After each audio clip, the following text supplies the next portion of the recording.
Hey everybody, this is Craig, and welcome to my little studio tour that I promised you I would make. So I'm going to show you around and hope you dig it. There's Henry the Avatar over there who's not impressed at all, so let me walk you back into my studio. Studio. Sounds so pretentious. It's a little bedroom, so I'm going to close the door here. I got an air conditioner in my ear. So obviously it's just a little spare bedroom. I've got a little bed in the corner, and actually it's a pretty good thing to have because that big memory foam mattress is a great base trap, especially when it's in a corner. So if you have one, uh, drag it in your little spare room and set it up against a wall. It works really well. So looking around, it's just your normal little music room stuff. I do have some acoustic treatments that I've put up, and it's just the foam things because I'm in a rental. I can't really modify things too much, but they do a decent job. They're really just going to slow the highs down, which is really all you want. Got my window covered there with a blanket. So if you look, I've got a mattress protector up here on the ceiling, a couple behind the speakers, and over here on the sides, which are, if you just drew a line around here where those first reflection points would hit, it all comes to a point where my ears normally go. So that's really the whole point. Stop that first reflection from getting your ears, because that's what really fucks you up when you're trying to mix. So, it's nothing fancy, but it works, and it's actually a really good room. I don't have to do very much as far as like hiding things when I'm singing or anything like that. I don't get a lot of. The room doesn't have a lot of characters. Pretty neutral. So, let me show you what I've got. I'll just start in this corner because I've got some acoustics over here. So I'll just tell you, I don't have anything fancy, and everything that I have is very much with a purpose. If it doesn't work for what I'm doing, which is writing and recording, I really don't own it. So I have a big dreadnought in the front. It's an Alvarez. It does all the really good full-bodied guitar sounds. It's a good guitar. It's nothing great, but it sounds great recorded, better than I'm able to get out of it. So I use it. Behind it's a Washburn that's strung up Nashville style, which is also called high strung. So essentially what you're doing, if you've never heard of it, you take the light 6 strings of a 12 string and you put them on just as you normally would, just E through E, and you're just getting those high strings. So it sounds like really high, like super high. The benefit of that is if you play that against a normal 6 string, it sounds like a 12 string. But here's where it's cool. You can start and stop. It's not every picked note doesn't sound like a 12 string, and you can do things like you can bounce one over to another channel, or you can have it split left and right, like guitar over here, high string over here. That's really cool. Plus, you can articulate things. You can play little picked patterns that you can't really play on a 12 string. So it's a wonderful way to accentuate an acoustic guitar, especially in recording. So I use that. I have a little Recording King country and western guitar behind that. It's real janky sounding. It's brittle and kind of mid-rangey. But, for recording, sometimes that's exactly what you want. A full-body dreadnought actually is real hard to use in a big mix. You have to sort of mix it to work. And sometimes picking up a little janky sounding, kind of cheap sounding guitar works really well. So that's why I have that. It's nothing fancy, but it plays good. I have a Breedlove, which is a concert mahogany CE something. I can't remember the name of it. It's one of the nicer import Breedloves, and I really like it. I play like fingerstyle and stuff on that a lot. So and sitting behind that's just a little banjo. I've got a little lap steel here. It's just one of the little shitty Rogue ones from Guitar Center, but I modified the hell out of it, and I put a steel nut on it and put some hot rail pickups in it, and it's beautiful. It sounds really cool. I love it. I'm not that great of a player, but I really dig it. I use it a lot. My guitars are just pretty garden variety. I don't have anything super special other than my builds. And my builds are kind of unique. They don't sound like anything else, but I just have a little, a Jackson Dinky for tremolo work and, hotter stuff. I've got my telly that I made, and I've got a Harley Benton telly sitting in there. That big tall one is a baritone telly, which it's triple pickup, which is pretty cool. So it's sort of Strat style. You can kind of see there's 3 pickups on it. Behind it is a DeArmond M75 with a Bigsby, and has their they're Guild pickups, and I can't remember what they're called. They're kind of like P90s, but they're noiseless, so they're really cool, good pickups. I've got a little Telecaster that I built there. I've got a Strat that I built, and I've got my knockoff Gold Top, and that's a what is that thing? It's a Mitchell MD400. I picked it up real cheap, thinking, I'm not sure I'd like this, but it was like on deep clearance. I actually love it. It's a great guitar. It's all neck through, 24 fret. I think Schecter makes those for Guitar Center, but man, what a fantastic guitar for the money. I have my bass. This is one of the basses I have. This is the one I have sitting out. It's a Ibanez Talman, which it's pretty cheap, but I love it. It's all active. It's got a blend knob, so you get sort of the P&J pickups, but you can blend them, which is so cool. You can dial in such a cool sound so fast. Really good vintage sounds, good jazzy sounds out of it. It's a good country and western bass. So great guitar for the money. I've got another Ibanez, but I don't use it very much. It's an SR 600, something like that. I've got a Strat. It's a real one, but it's been heavily going over and modified and things pulled out and things like that. That's actually a pickguard from a Floyd Rose bodied one, but whatever. And Texas Specials in it.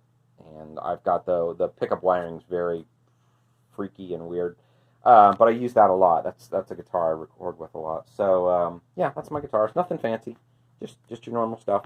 So let me pull back and I'll show you sort of the cockpit of how I do everything in here. And I do believe in that sort of like the Tim Pierce thing about having a cockpit when you play. Like you can reach everything and it's right within, a quick throw of your arm. It's so helpful when you're trying to record or write or anything. When you have to get up and unplug cables and all that crap, it kills your flow. And the cables, holy shit, look at that. Look at that. It's terrible. They're just everywhere. I've been messing with stuff, so I've been plugging and unplugging things, and they're not normally this bad. It looks terrible. That actually looks really shitty. I'm embarrassed. So, yeah, I'll show you here. I'm just using a standard i7 Windows 10 box. It's like 32 gig of RAM with an SSD. It's nothing fancy. Oh, gosh. The light sucks in here. I'm sorry it goes in and out of focus, guys. It's just your standard little laptops, nothing fancy. I use, over here you can see I've got a Scarlett 2i2 second gen interface, which is just 2 in, 2 out digital interface. Nothing fancy, but it works great. You can actually buy those refurbished really cheap, like $100 with the whole kit, which is great. It's a good deal. I've got the kit, but I paid full price for it. But that's a great little interface. On top of it, right there is a... it's called a Big Knob. It's a Mackie thing. It's a great name, Big Knob. It's just a monitor control and a volume. So I switch between these Yamaha PSP5s, I don't know, something PSP5s. I'm terrible with model numbers, by the way. And just your normal studio grade 5-inch monitors. And I have some Edifer bookshelf speakers back there that I switch back and forth so I can get sort of more of a feel for what the commercial audio might do to my mix. So I switch back and forth a lot, which is handy. I recommend it. Sitting down here, I have an Impact Nectar Impact LX49. There, I spit all that out. It's just a MIDI controller and control surfaces, which is great. You can use that with your DAW. You can get sliders and stuff to automate things, turn your volumes up, knobs and stuff that you can assign. All your automation control or track controls, things like that, stop, start, punch in, delete, which is great. So if you want to very quickly, you hit record and you fucked it up, you can instantly just delete the track. You don't have to go in there and start clicking on stuff. It's such a time saver. Got some pads for playing drums, which is great if you're programming drums and you're like me and you can't play with the shit. It's just easier to peck out the patterns or at least get the tempo going, and then you can edit and change and stuff. So that's a really cool thing. They're not a very expensive one. That's like $150. You can get that thing, and works good. It works with all the DAWs, all the major ones. I use Reaper, by the way, if you couldn't tell. Down on the floor is a GT6, Boss GT6. I've had it forever. I love that modeler. It's the best modeling floor unit I've ever used. And I don't say that because of the models, although they're actually pretty good even for their day. It's the effects. The effects on it are amazing. They're so good. And I've got the more modern version of that effects engine in my Boss Katana, and I've also got a GT100 sitting in the closet, and neither one sounds as good. So I don't know what they changed, but that's the one to get. It sounds amazing. It sounds very real and lush and lifelike, and it's very quiet. It's got a great sounding wah where the other bosses don't have a really good feeling, good sounding wah. They're not as linear as that one is. So I recommend picking one up. You can buy them cheap. So, yeah, that's that. I've got an old keyboard, which I use. It's a Yamaha CS2X. They actually called it a dance keyboard. I don't know why, because it had, like, industrial sounds and whatever. I've had it for years and years and years. I love it. Little computer up there just runs some software for it so I can program easier. Gosh, just wanting to bounce in and out of focus, guys. Sorry. Yeah, and then down below, this is sort of a new experiment for me. I've gone with analog tube preamps to record with, which I fought for a long time. I wasn't sure that I wanted to invest in them. They're not actually that expensive for a pretty decent one. I use Arts, and I have the Art MPA Pro 2, which is in the middle there, and on the top is the TPS 2. And the top one's a starved plate design. It's nothing fancy. It's really just good for warming up a microphone signal. I use it on guitars. The bottom one's a little better. It's a true tube interface, and it really does a good job of sweetening up and just giving, especially vocal mics, just makes them sound amazing. Now here's the thing.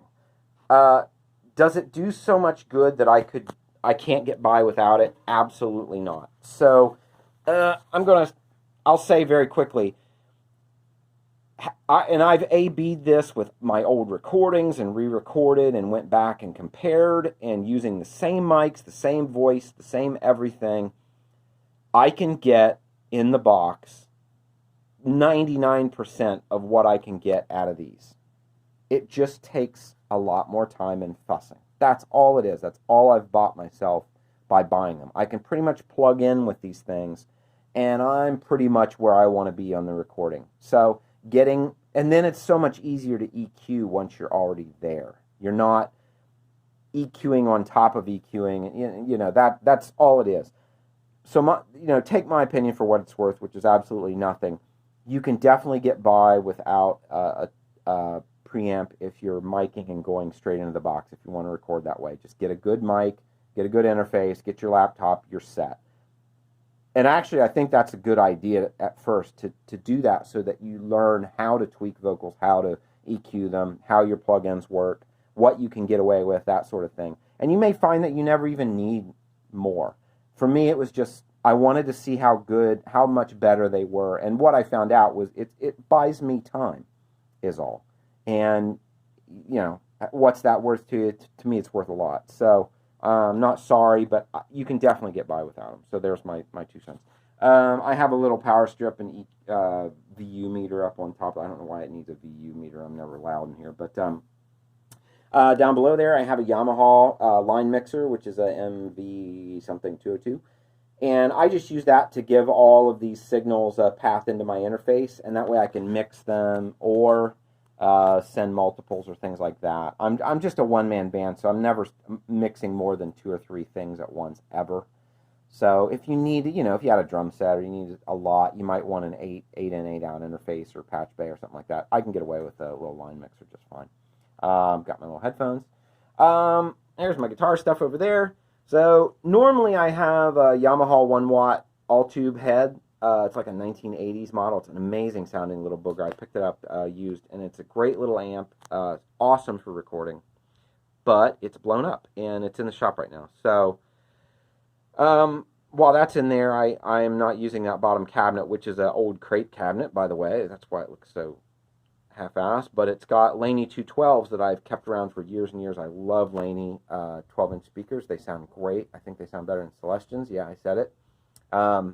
So that's what's in those, and they record really well. Up on top, I have a Boss Katana 100-watt, and I love that amp. It's one of the new modeling amps that does everything, all USB, computer-controlled, bullshit.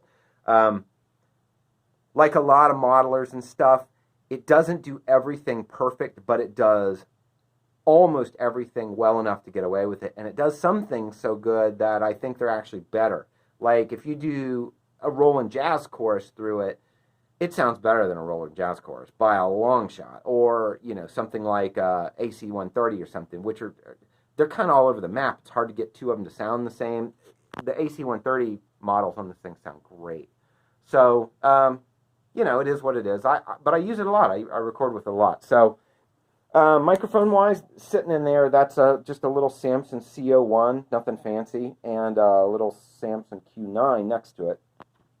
And the reason that they're sitting like that, it's kind of an odd way of miking, but I learned that from a guy online that records in Nashville, and they call this the Nashville setup, which is to get the condensers, or to get the capsules as close as humanly possible in the exact same distance away, and get them just off center of the cone. And it's about the most neutral, versatile way that I found to set microphones up, because by blending the two against each other and then having them in that sort of right in between spot, it's like, it's just very transparent sounding. It just sounds like the amp. I don't have to mess with it very much. It just seems like a really good spot. So I haven't tried a ribbon yet. They're pretty expensive and fussy, and I haven't done a ribbon yet, but maybe I'll do that someday. And I've got another little mic here that I use on my acoustics, and that's the little Scarlett mic that came with my interface. It's just a little condenser. It works great. Sounds great on acoustics, things like that, especially through the preamp. I don't like it on vocals, so it's a little shrill for me, and I have a high-pitched voice, so I don't use it for that. But my vocal mic, my main vocal mic, is this one, and it's a TZ Audio. Oh, God, I'm never going to remember the name of it.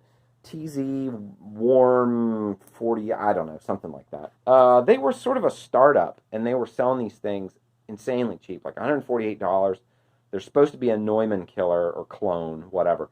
Well, no, it ain't a Neumann, and nobody thinks it will be for that price point, but it's very good. And I had a Rode NT1 that I bought used, and everybody was swearing how great that mic was, and I thought it sounded kind of meh. I wasn't super impressed. This thing sounds so much better. It's so much more lively. It's got a great range. I really like it. So if you're looking for a good good microphone, I'll make sure I put in the comment section or something exactly what that thing is. 'Cause, man, it's a good mic, especially for the money.